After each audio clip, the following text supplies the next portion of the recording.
Chapter 1. Arrival in Brazil.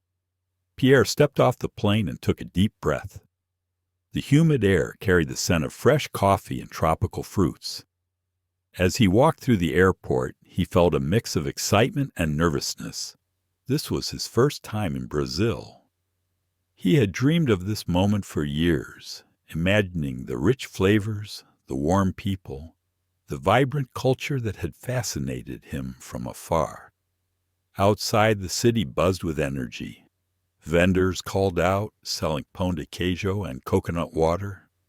The smell of grilled meat and fried pastels drifted through the air. Pierre smiled, eager to explore. His first stop?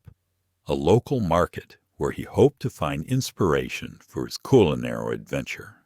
He had read about the colorful, lively markets of Brazil, but experiencing them firsthand was something else entirely. The chaos, the sounds, the conversations blending in a symphony of Portuguese. It was exhilarating. Chapter 2. First encounter with local flavors. Pierre wandered through the bustling market, mesmerized by the vibrant colors and exotic aromas.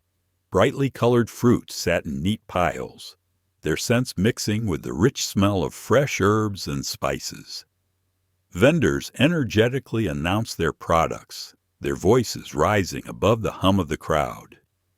He stopped at a fruit stand, fascinated by the unfamiliar produce. Pointing to a round, yellow fruit, he asked hesitantly, "One, please?" The vendor smiled and handed him the fruit. "Você quer um maracujá?" Pierre furrowed his brows. "Maracú?"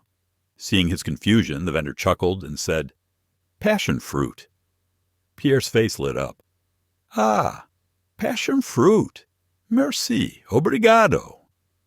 Encouraged, he tried to ask for another fruit, but his limited vocabulary made it difficult. He wished he could communicate better. As he struggled, a friendly voice interrupted. "Need some help?" Chapter 3. Meeting Sophia. Pierre turned to see a young woman with a warm smile. "I'm Sophia," she said. "I can help if you want." Relieved, Pierre nodded. "Yes, please. I want to learn." Sophia picked up a coconut and showed it to him. "This is a coconut." Pierre repeated, "Coconut." And in Portuguese, "Coco. Coco." "Ah, muito bem." Pierre laughed, proud of his small progress. As they walked through the market, Sophia explained different fruits and spices, translating their names. Pierre tried his best to repeat each one, sometimes mispronouncing them, making them both laugh. "You learn fast," Sophia said. "Are you a tourist?" Pierre shook his head. "I'm a chef. I want to mix French and Brazilian food." Sophia's eyes lit up. "That sounds amazing. Maybe I can show you some special ingredients." Chapter 4. Exploring ingredients and expressions. Sophia led Pierre deeper into the market, stopping at different stalls to introduce him to local ingredients. She picked up a small red pepper. "This is pimenta. Be careful. It's spicy." Pierre took a tiny bite and immediately coughed. "Très piquant," he gasped, making Sophia laugh. Next, she handed him a dark purple fruit. "This is açaí. Brazilians love it." "Açaí," Pierre repeated, rolling the word on his tongue. "And what about this?" He pointed to a knobby green fruit. "Soursop. In Portuguese, we call it graviola." Pierre nodded, noting the words in his small notebook. So many flavors. "In France, we use passion fruit, but not these." "Brazil has a mix of flavors, just like its people," Sophia said. "You should try mixing them in your recipes." Pierre grinned. "That's my plan." As they continued exploring, Sophia also helped Pierre practice simple phrases like "Quanto custa?" How much does it cost? And "Eu gostaria de?" I would like.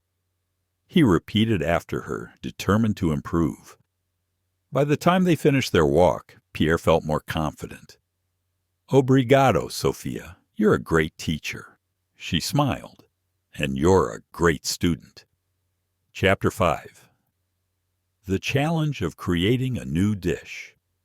Back at Sophia's small outdoor kitchen, Pierre admired the fresh ingredients they had gathered. "Now let's create something special," he said, rubbing his hands together. Sophia nodded. "Let's mix French and Brazilian flavors." Pierre thought for a moment, then picked up passion fruit and coconut. These could make a great sauce, sweet and tangy, like a beurre blanc, but tropical. Sophia grabbed some cassava flour. "And we can use this for texture, like breadcrumbs."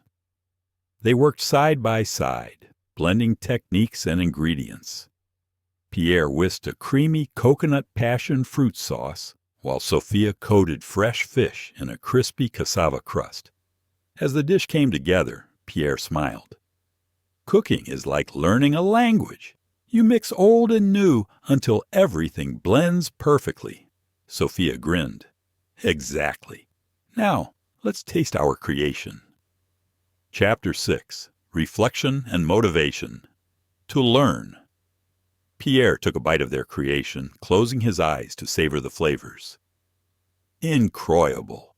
The coconut and passion fruit. They balance perfectly." Sophia nodded. "And the cassava adds the perfect crunch." "We did it!" Pierre smiled. "This is just the beginning. I came to Brazil for inspiration, but I also learned something more important." Sophia raised an eyebrow. "What's that?" Pierre chuckled. "Language connects people, just like food. If I want to truly understand Brazilian cuisine, I must keep learning Portuguese." Sophia clapped. "And I'll help you." Pierre grinned. "Deal. Now let's cook more."